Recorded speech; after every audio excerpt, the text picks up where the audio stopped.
Hi kids, Granny again, and it's story time Saturday. Time to hear about Granny and back in what things were like back in the olden days. Not that long ago. We're talking about 1969 today up until maybe 1970 something. Oh, that was a song. It was 1970 something. Remember that song? It was on the country stations a few years ago. Yeah. All right. So I already told you that I had a lot of little friends when I was growing up. Was Mary. She was a little girl who I went to school with from first grade until she moved away when I was about 9. And we were very close friends. And okay, you know that as a career choice, I went into ministry, which is odd because I did not grow up with parents who were particularly devout. They were both raised in the Christian faith, but I think they kind of saw religion as something that, you made sure that your children were indoctrinated into, but practicing it as an adult was not really their cup of tea. They professed Christianity, they professed a belief in God, they encouraged prayer, but they didn't do church. They just really didn't do church. So when I was about 6 and I started playing with this little girl named Mary, they allowed me to go to church with her family, and her family would pick me up every Sunday morning and take me to church with them, and Mary's parents would go in and worship in the big church, and Mary and I would go into the Sunday school class. And later on, when I was about 9, Mary moved away. Her family moved to Portland, Oregon. But at that point, I was already very attached to the church, and I really liked going to church. So my dad would take me to church on Sunday mornings, and he would drop me off again for Sunday school. And then he would go home, and he and my mom would have Bloody Marys or reminisce fizzes. That's a cocktail, I guess, that is supposed to be okay to have in the morning. So they'd have their cocktails or whatever and do their Sunday morning routine, and I would go off to Sunday school. So I kind of got involved in the church at a very early age. I joined the children's choir, and then later on as a teenager I joined the big choir. But anyway, we're getting ahead a little bit in the story. I was telling you about my little friends. Now, in addition to Mary, I played a lot with the children who lived across the street. They were the Kindorf children. It was John, Tracy, and Gary. And Gary was the littlest, and he was still in diapers. And Tracy was a little younger than me, but John was my age. Now, I didn't really realize it at the time, but I had quite a crush on little John. And we played together a lot. I was always over at their house playing with John. And one of our favorite games we would go up in his room, which when their house was built, his bedroom was actually like servants' quarters or something. It was a really big house. And so he lived like up in this little attic room over their kitchen. And I remember we used to like make these forts in his room with blankets and chairs, and then we would take flashlights in there, and he had this cool flashlight that like you could turn on different colors, blue and red and yellow. And so we would take this flashlight into these little forts that we would make, and we would pretend that we were astronauts in a spaceship. And about that time, somebody got John a walkie-talkie, and he really liked that, and he would bring that into the spaceship. So we would have the walkie-talkie, which was like, we pretended that was Houston talking to the astronauts, and we'd have our red and blue and yellow flashlight lights, which I don't know how, somehow to us that represented being in a spaceship, because spaceships have controls that are like lit up and really cool. And so we thought that was just really spiffy, and we were little astronauts. Like, I don't know how much you know about radio. Radio will never die. I don't care what becomes of the internet, radio will never die. To this day, I'm fascinated by radio. I have a ham radio operator's license. I love radio. So we would listen to what would come over the static. Like when you have a walkie-talkie, it picks up all kinds of frequencies that are just out in the ethers out there. So we would pick up airplane signals, pilots talking to ground control. We would pick up taxi drivers, ambulances. I mean, we'd hear all this really cool stuff over this walkie-talkie. Sometime that year, I talked my parents into getting me a walkie-talkie as well. So John had a walkie-talkie, I had a walkie-talkie, and so of course we could communicate from his house to my house with the walkie-talkies. And that was just like, I thought that was the coolest thing. Little boy John that I played walkie-talkies with was the same little boy that I was in the boys club with, where they accepted me as a boy. And that meant the world to me. It was my little women's liberation movement in 1967. Okay, 3rd grade. In 3rd grade, I had kind of a trippy teacher. Her name was Miss Osborne. Miss Osborne was a tall woman. I mean, I guess everybody's tall when you're little, but I remember her being so tall. And she had rather large feet. She wasn't a hefty woman, or she wasn't overweight. She was just a very big, imposing woman, but rather young. And I just never got the impression that she liked me very much. I was not a neat and clean child.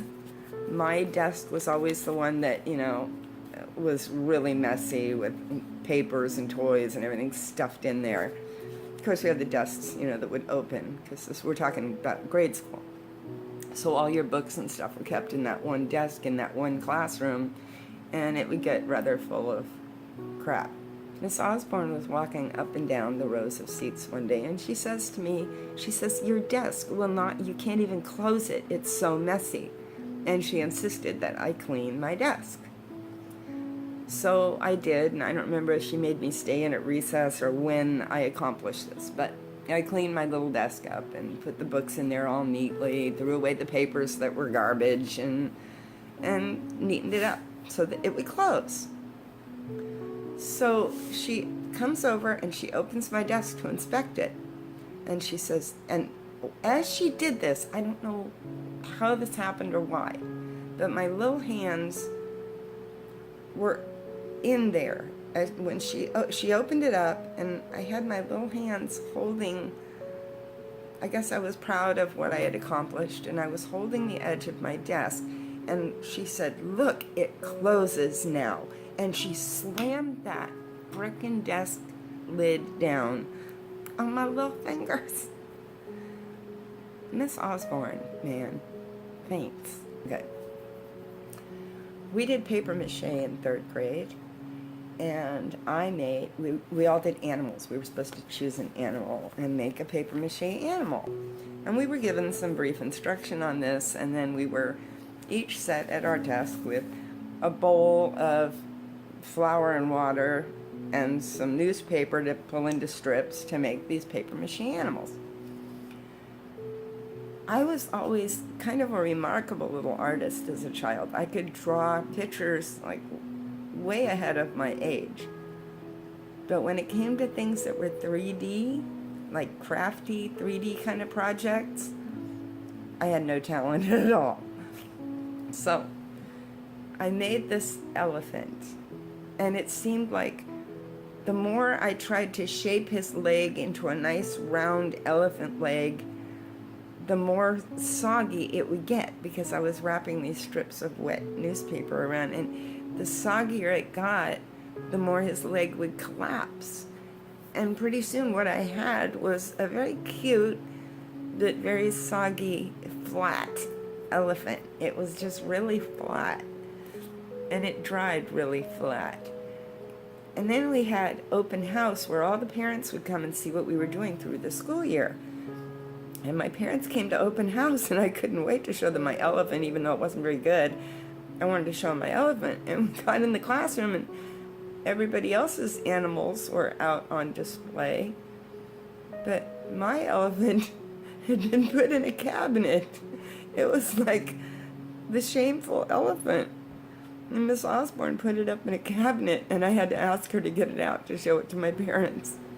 And another thing, Miss Osborne had a lover, and her lover was in the Vietnam War. And at one point late in the school year, she just didn't come to school, and we had a substitute. And a few days later, she still hadn't come back, and she still hadn't come back. And come to find out that her lover had been killed. He was a pilot, and he was killed in a plane crash in the Vietnam War. And she was so distraught about this that she literally had to quit her job for a while. So that was the end of Miss Osborne in the 3rd grade. But, you know, poor lady. She had some issues. Okay, what else do I want to tell you about? Oklahoma was such a joyous part of my childhood. My mother grew up an Okie. She was born in Tennessee, raised in Oklahoma, in the middle of the Dust Bowl in the 1930s. Because, as I said, my parents, mind you, were way older than most of my friends' parents. My parents had me when my mom was 45, so yeah, she was growing up in the 20s and 30s. Okay, so I used to go visit these cousins and aunts and uncles and relatives in Oklahoma. And I just thought it was the most marvelous thing, because while at home I was doted on, watched, censored, controlled, pampered, and I was just watched like a hawk. While all this was going on in my normal life, when I went to Oklahoma, everything changed. My mom's brother had 6 kids. So I would hang out with these 6 little Okie kids who were as free as the day they were born. They were barefoot. They had pea streaks running down their little dusty legs. They were just wild and free and wonderful, and they were everything that I wanted to be. So I would spend hours with them just running around wild in Oklahoma. And for some reason, when we were there, my mother never worried about me. She knew I was with her brother's kids. She knew Oklahoma. She knew what she knew of it was safe. And I was so happy when we were in Oklahoma. I really loved it there. And I guess all those cousins are probably in their 50s and 60s now, and I've really lost touch with them, which is unfortunate. But good memories, really good memories. Speaking of Oklahoma, I had a grandmother there as well, my mother's mother, who, in spite of having many grandchildren, when I came to visit, she had bought me a special little kiddie pool and an inflatable swan for me to play with in the pool. And I don't know, I just always thought that was really sweet, that even with all of those grandchildren, that she treated me like I was, special. So that made me feel great. And she died when I was 9. And I remember the night so well. I had only met her a couple of times, but I really dearly loved my grandmother. She was stone deaf and had been since she was 11 years old, because her parents had both died when she was very little. She was an orphan, and the people who raised her used to box her ears. And she finally lost her hearing at about 11 years old from having her ears boxed. So don't box your kids' ears, whatever you do. That's so archaic.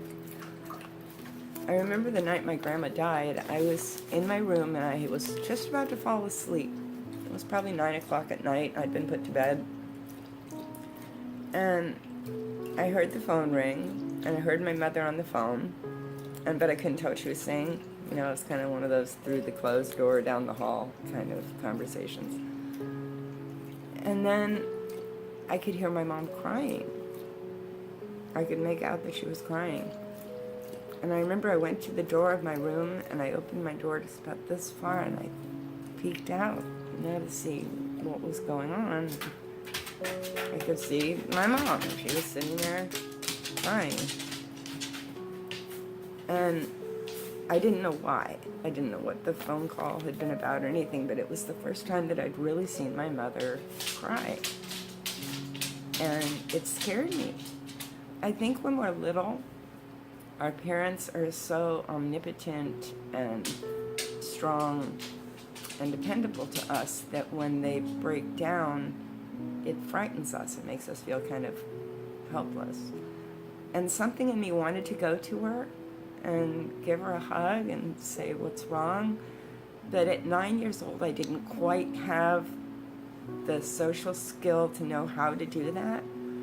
And I was scared. I mean, I guess I knew it was something bad and maybe I didn't want to hear it. I don't know, but I sure remember that night. And of course, the following morning when I went into breakfast, my mother told me, I remember how she said it. She said, your little grandma passed away. Your little grandma. And she was little. Grandma was tiny.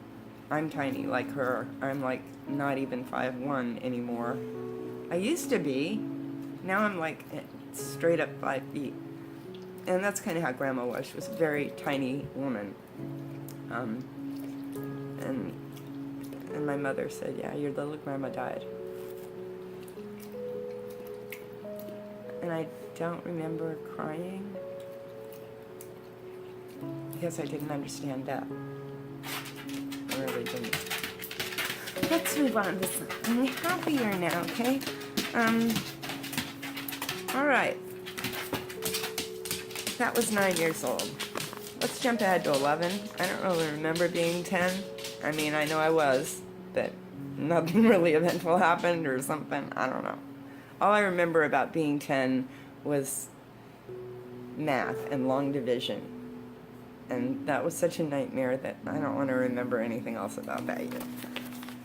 Just kidding. It wasn't that bad. Okay, so 11 years old. I'm in 6th grade in Mr. Croker's class. Yes, his name was Mr. Croker, my 6th grade teacher. Very handsome man. I think I kind of had a crush on him. And he's assigning seats. First day of school, 6th grade, brand new clothes, right? Everybody's happy, feeling good. And he sits me next to a girl that I hadn't met before, and her name was Carol. And, you know, we started kind of chatting a little bit, and then giggling a little bit, and then, you know, then we started passing notes, and we just hit it off so well. I mean, Carol and I were just like this. I had Carol. Carol had me. We had found our bestie. We had found our bestie.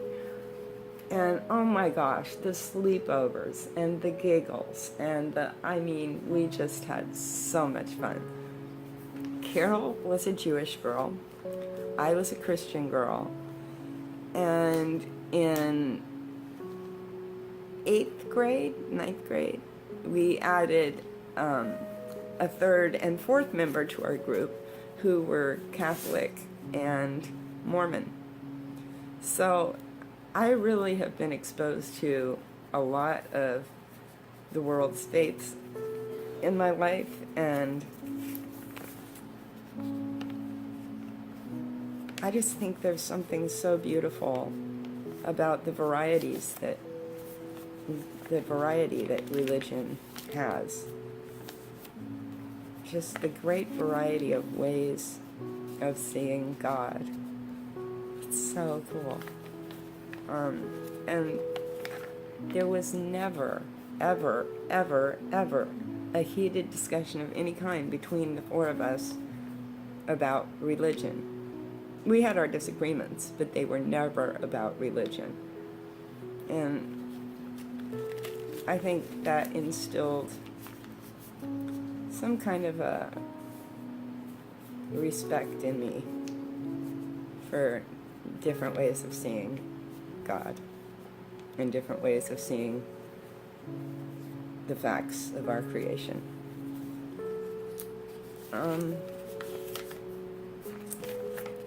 Carol and I actually are still very good friends. We talk every few months. We get together, and a couple of years ago we went to the zoo with another old friend from high school. don't let these friendships die. I lost track of Carol for a lot of years, and I'm so glad that she's a part of my life again, because these are the people who remember who you were once upon a time, before the world got to you and scrambled your brain. And I don't know, there's just something really valuable there. Hang on to your friends. I think I'm going to end this here for tonight. I had a whole another page here.